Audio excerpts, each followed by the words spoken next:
Today's episode is brought to you by Alexandra Park BJJ. Brazilian Jiu-Jitsu is a full contact martial art and combat sport that was developed in Brazil in the 20th century.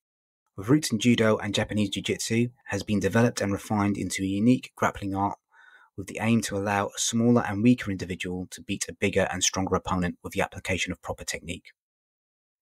Based in Muswell Hill, North London, Alexandra Park BJJ's classes are designed so that you can develop your fitness levels, balance, coordination and flexibility in a no-pressure environment, and to provide the opportunity to start a new sport at a reasonable price.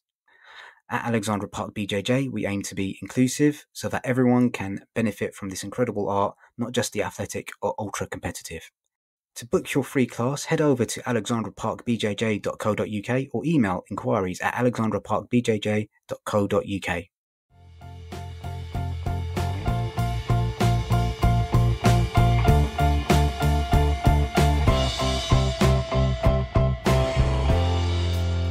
Welcome to Audiobookish, an audiobook review and discussion podcast looking at audiobooks both big and small, as well as radio plays, narrative podcasts, anything audiobook-ish. This podcast may contain spoilers, rants, curse words, mispronunciations of names and places, and more.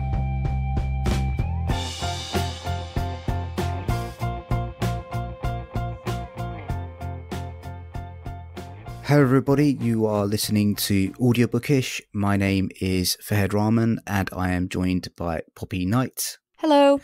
And today we will be discussing Edith, which is a scripted comedy podcast. Would you like to read out the blurb for this one, Poppy? Yes, so it's created by Gonzalo Cordova and Travis Helwig. After President Woodrow Wilson suffered a massive, paralysing stroke in the White House, Edith Wilson did the unthinkable. She told no one. And for almost a year, following the end of World War I, Edith Wilson acted as the de facto unelected president. She would issue orders as him, she would fire people as him, she would even cause international incidents as him. And all along the way, enemies, both internal and external, inched closer to finding out her secret. It stars Rosamund Pike, Esther Pavitsky, Clark Gregg, Tom Amans, Diedrich Bader, Stephen Root, Darcy Carden, Brandon Scott Jones, and Adam Conover. Yep, so this was one of my choices. I just found it on my podcasting app, Podbean, and it was just one of the suggested podcasts.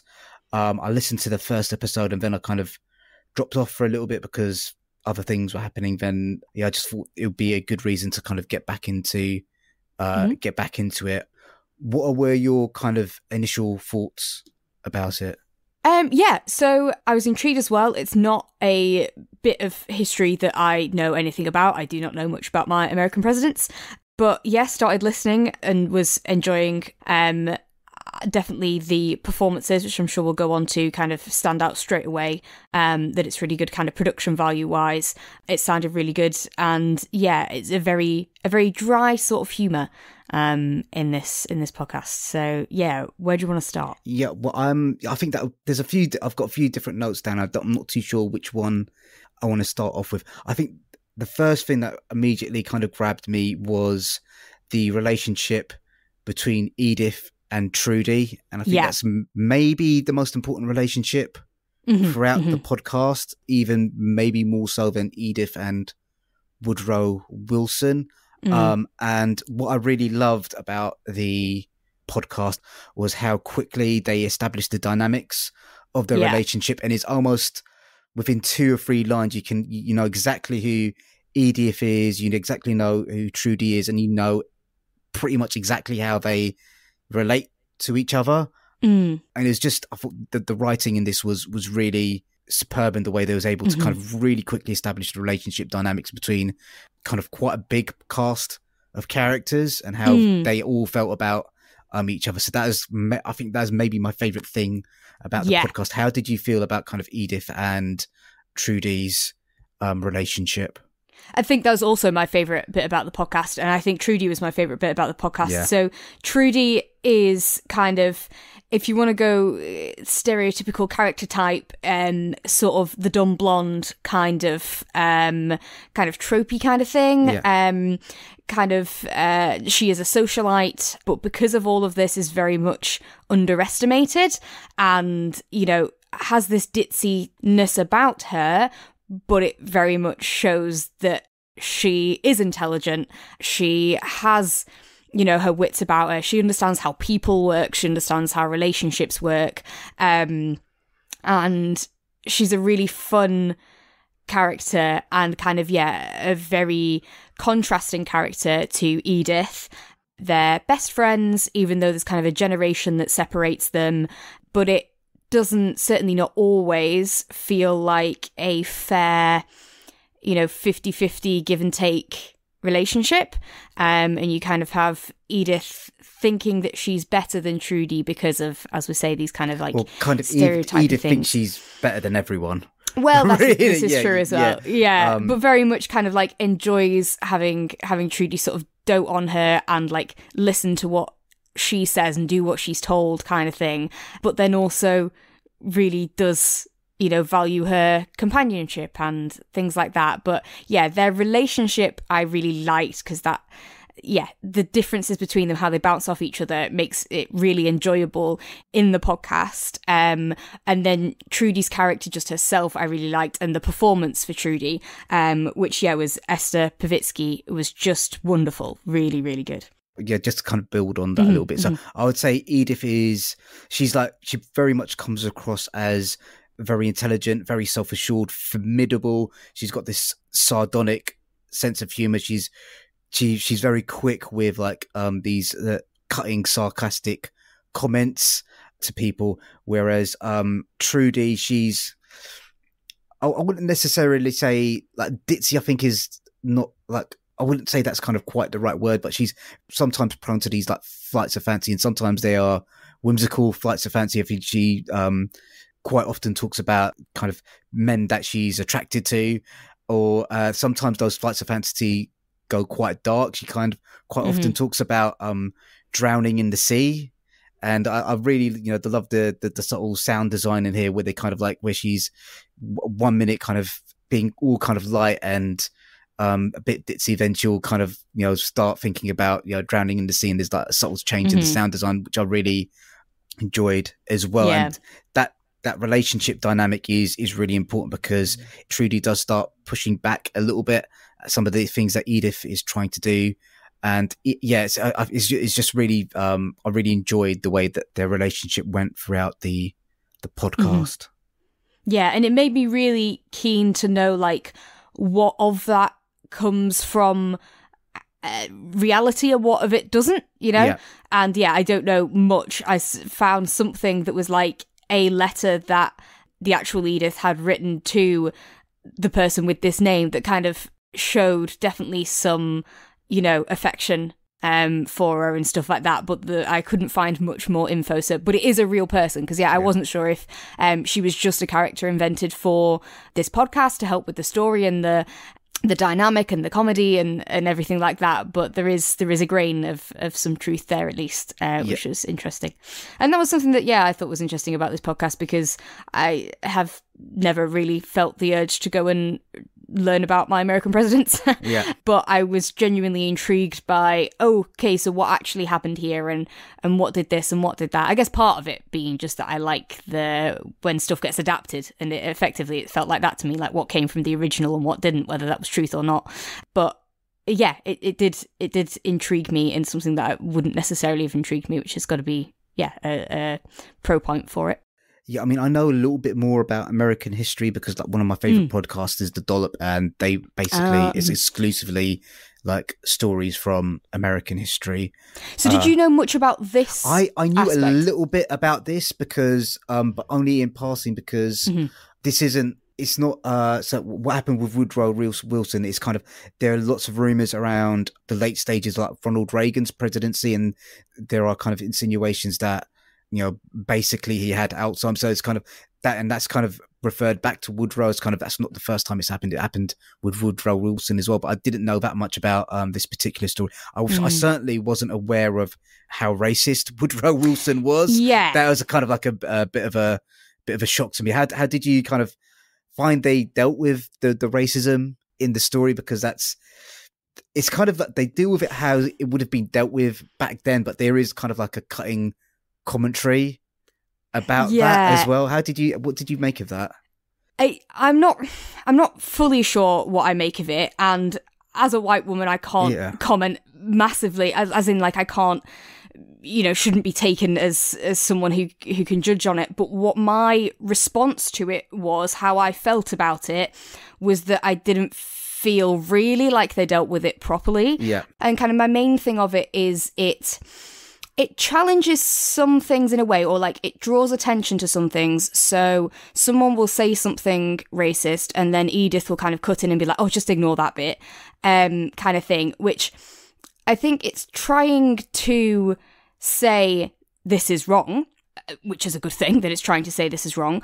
But I think what it does is when it says, like, he's quite racist, he says something racist, she goes, ignore that.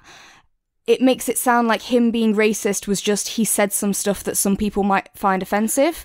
And I think that was what my issue was with how they dealt with his racism in this, is that they made it sound like he was just an old guy who's, been brought up to say these words and doesn't know that these words are racist and doesn't know that these words are a bad thing and doesn't know that you're not allowed to say that about that group of people. And that very much feeds into the way people object to people talking about racism issues.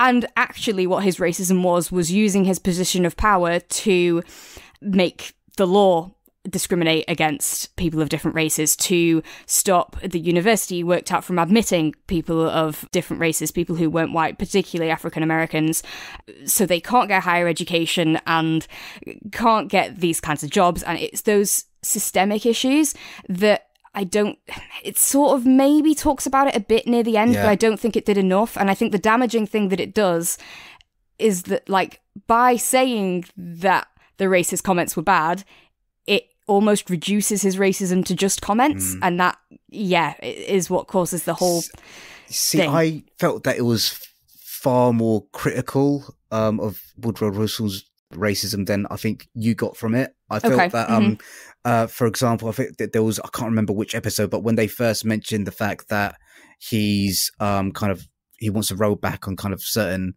civil liberties, for me, that was kind of like my interpretation of the sound design and the performance, Rosamund Pike's performance in that bit. It was kind of like quite a big needle drop moment, kind of like, this is a guy that we've been rooting for his presidency. He's trying to do this really important thing about the League of Nations. But actually, hold on a minute. You can't just say this guy's like a hero without any faults. He's a massively racist person. He's done things that are massively damaging to the United States. And really, should we be on Edith's side when she's trying to kind of like do this thing where she's trying to protect this person? So that for me, I thought was far more. There was a far more kind of criticism of that in there. But I don't know. I kind of take your point as well, though. And I think I get yours as well. And because it doesn't ignore those things, right? But it doesn't bring them so much to the fore. But I think it largely is because of what you're saying there, because we get the story from Edith's perspective. Edith being both a white woman from that time and the wife of Woodrow Wilson, she isn't objecting to it. And yet that is the lens that we see the story through. Yeah, sure. We see it a bit better when Trudy is kind of calling out, that's not okay. And, I did like there was one bit where she kind of, I guess she's maybe sort of the voice of the audience a little bit, where she's kind of like, and I thought this about Woodrow, and then I hear he does this and he does this and he segregated what? And I did like that bit was more kind of like directly drawing attention to, the deeper issues, the bigger issues, right? I think it's more just because I'm by no means saying that the people that were behind this were in any way endorsing those actions or those thoughts. I'm not at all. I think what I'm meaning is that my overall impression that I got from it is that those criticisms, possibly just because of the way that we're told the story, are very subtle. Whereas the criticisms of the language are very big and loud, which means I'm just imagining, if someone who today is quite racist, but is claiming that they're not and claiming that systemic problems don't exist and it's just people getting offended, that their minds wouldn't be changed by that. You get what I mean? That was sort of where I felt on it was that I felt that it was almost saying, oh yes, racism is saying something mean. But this isn't me saying by any means that it's a racist podcast. I'm not sure how I felt they dealt with it. Yeah. Because that subtlety and things like that. Completely different from that. The way that I interpreted it was that, right, they just put it down there. During this time, this is completely normal behavior for the most powerful president, the most powerful person in the world, just to hold these beliefs and behave this way. And it wasn't really that, maybe there was a little bit, and it was just normal back then. And isn't that shocking? Isn't that shameful? Yeah. That's how I kind of interpreted it. But I can kind of also, I could also kind of see how you could see it the way that you do. Yeah, I see yours as well. Yeah, because that is what I felt. Is that it was kind of like that shouldn't be okay. What I did think was interesting is that kind of like, because we are so binary and so kind of like good and bad and left and right and progressive and conservative, kind of all these binaries and stuff, and a very divided society and things like that it is definitely very interesting to be confronted with a figure who in a lot of ways does a lot of things that you support, and in a lot of ways does a lot of things you absolutely do not support and completely object to. And it is a difficult thing to reconcile, but an important one, because things aren't binary. Things aren't good and bad. There are so many multitudes to people. And so, that is something that is very interesting as an experience as a listener listening to this podcast, is, making up your own mind, taking on those direct criticisms, those subtle criticisms, and just the presentation of the facts and sort of thinking through that is definitely interesting and thought-provoking. Yeah. So kind of the other word that I've got written down is fast. So I think the storytelling in Edith is incredibly brisk. I think the jokes, that the humor is, I think it's an incredibly funny podcast as well. So it's a political farce. One of the things that I've got written down is it's sort of like Parks and Recs meets Veep, in terms of like, the high stakes of Veep, but kind of like, with these kind of like Parks and Rec type situations where they're trying to convince this certain person to kind of vote for something, like for example, they promise presidential visits. They kind of use the vice president, who I think is a very, very funny character, who desperately doesn't want any power or responsibility whatsoever, and is usually found drinking somewhere, is basically used to kind of carouse and cajole people with a good time to kind of win them onto Woodrow Wilson's side. So it's kind of, I really enjoyed how kind of quickly the story moves along, how quick the dialogue was, and kind of just the briskness of it. Was that something that you found as well? I think I certainly agree with you with what you're saying. Yeah, I mean, it's only quite short. Is it like 4 hours-ish in total across the episodes? Yeah. And yet you feel like you've been with it a lot longer, because you do cross a large story. But I never felt it was rushed. It progressed in a good way, and even the episodes felt self-contained as episodes as well, and yet somehow so much had happened and things like that was really good. And then a lot going on within them. That quick dialogue I thought was all really good. And then certainly the humor is one of the main things that I pulled out of it, and one of the main things that I enjoyed, because it is definitely a comedy. But it's very not funny. It's very funny, but it's not like comedy as in like sitcom comedy or silly comedy kind of thing, as you said, that kind of like Parks and Rec thing. But it is, everyone in the story thinks everything's very serious. It's it's one of those ones. It's more funny. It's more funny from the outside, and it's more funny from the sarcasm and the dry wit and stuff like that was really, really good. It manages to still be like serious topic while also being like also just being entertaining and being funny. And I think, again, it's that kind of thing of like, just because people are presidents and running the country and stuff like that doesn't mean they're not human, and they don't still make mistakes, and they don't still do funny things and stuff like that. That was kind of cool. And yeah, because sometimes it can be easy to forget their people sort of thing, you know what I mean? A bit like kind of celebrities or anything like that. And it's just like, oh no, they kind of are just like us. It's that kind of window into the world sort of thing, isn't it? And then the comedy comes out of the sort of the humanness that's still in there. And just kind of like the genuinely farcical situations that Edith finds herself in, kind of like long periods of the podcast are just her trying to keep people out of the presidential bedroom. Yeah. So they don't see how unwell Woodrow Wilson is.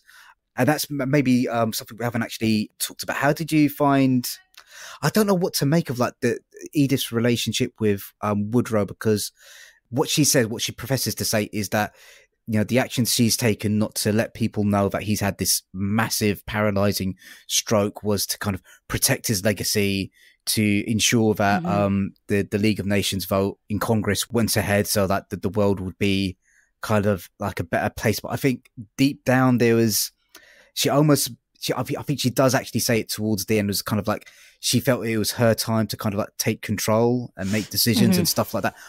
And I'm not too... At times she's subservient to Woodrow, and at other times she's very much kind of like does what she thinks is best. What did you make of their relationship? I couldn't kind of like get my head around it.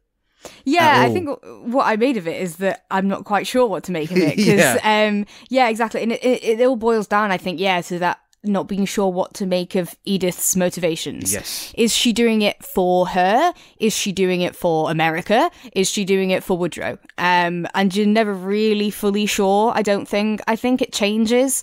And I think sometimes it's one, but she convinces herself it's a different one.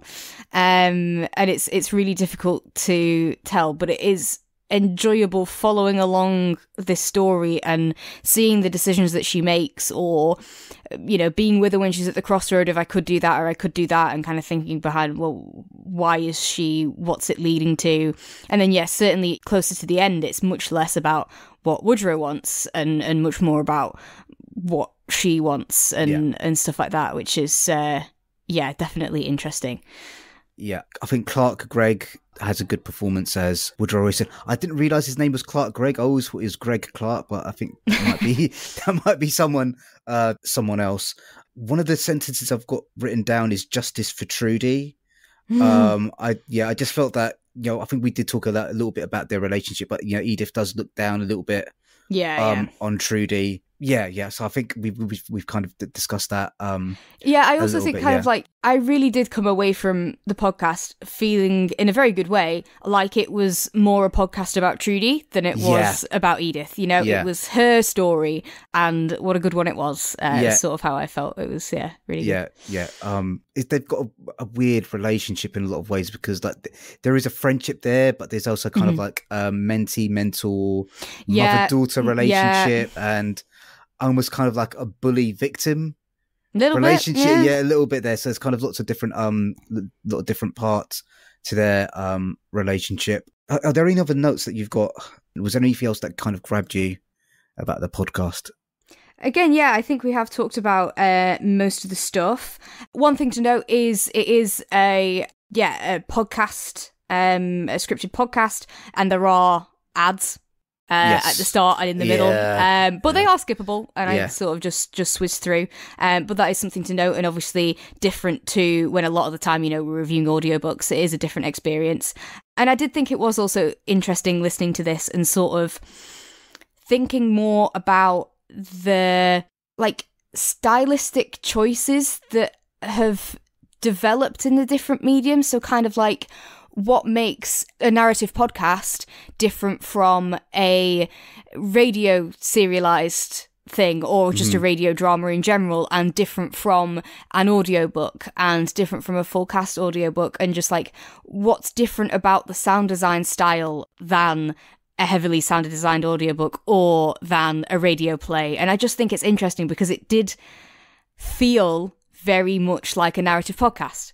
even though, not listened to that many, there were definitely some similarities that were there that aren't the same as what you get on like a radio play, even though kind of on paper they're basically the same. I just thought that was really interesting. I don't know if you felt that. Yeah, I do kind of, I understand what you're saying. And even with, it's kind of even different to kind of like a full cast audio book with all like the sound and it there is something. I don't know whether it's because it's like this is an American production, and maybe. I think a lot of the radio plays that we've listened to are from the BBC, and there might be certain sound design and editorial choices that might go through the BBC that may make them all sound like a certain way. Like for me, there was a certain energy about this particular podcast I think sometimes is maybe missing from some of the radio plays that I've listened to, and maybe that is just purely down to like the performances of Rosamund Pike, Esther Pazitsky. I think Stephen Root, especially as the vice president, stood out to me. Yeah, really well. They're all kind of really they're good. all fab. There's no like duffs at all in it. There was no character where it was like, you could tell they were acting. Oh, they didn't sound as good. They were all genuinely fabulous. I thought it was really, really good. Yeah, I think So I don't know what it is, but I think you are right. There is like a difference between, and maybe it's the way it's edited in terms of having that those ad breaks, and maybe that's built into the script somehow. It's kind of like you need to kind of build up to a certain point, and then we need to put an advert in here so we can kind of pay the bills. And maybe that's not the same with it's not the same pace as you'd have in a BBC. I don't know, but I think there is. I think you are onto something there.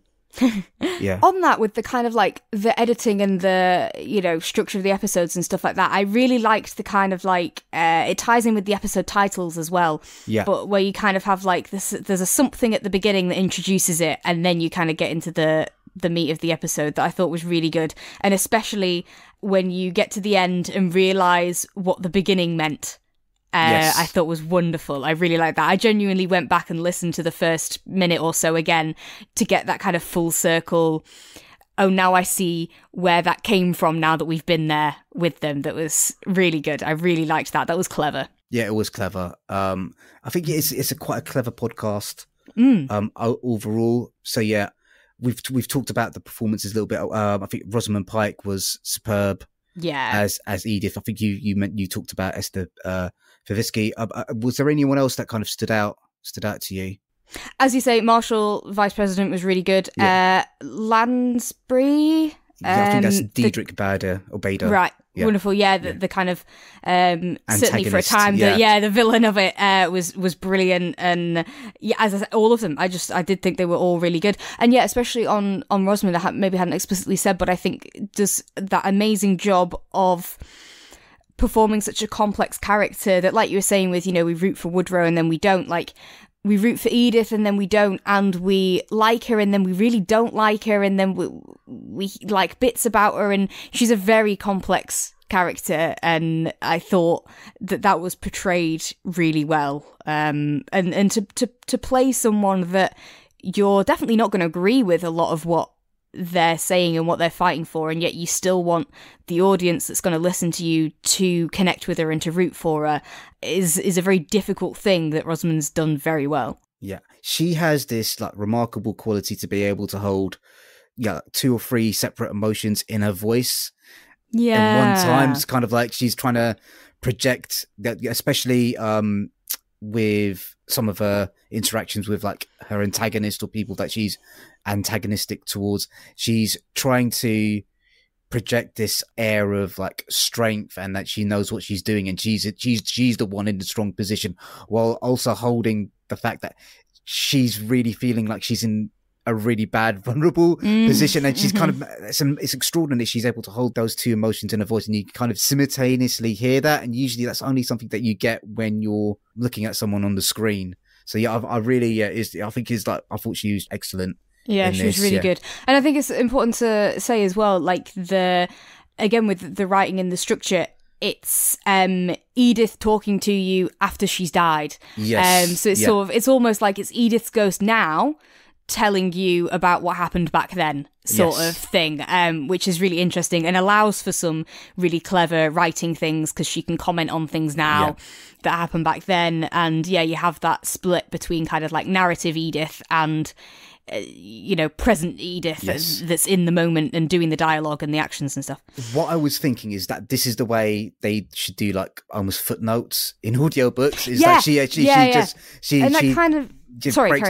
kind of breaks the third wall and comments on something and then kind of gets back straight into it. Yeah, sorry, you was going to say? I was just going to say that, and it's kind of what they sort of do for the new Terry Pratchett ones with doing that cutaway. But no, I'm completely with you. Exactly. I agree that you can include them by doing something like that, having that authorial voice coming through in the bits, but not taking away from what's happening in the scene in the moment bit. It was really good. Yeah. Yeah. And you mentioned kind of that she's talking to us from like in almost like in the afterlife, and there is like, and as you mentioned kind of with the episode titles, there is like a joke that's told in the first episode that comes back in the last episode as well, about two sisters who pass away. So it is funny, even if you just listen to the first few minutes for that joke. It's quite amusing. Yeah, it's quite amusing. So I really enjoyed this. I thought it was fun. It was about a period of history that I didn't really know that much about. I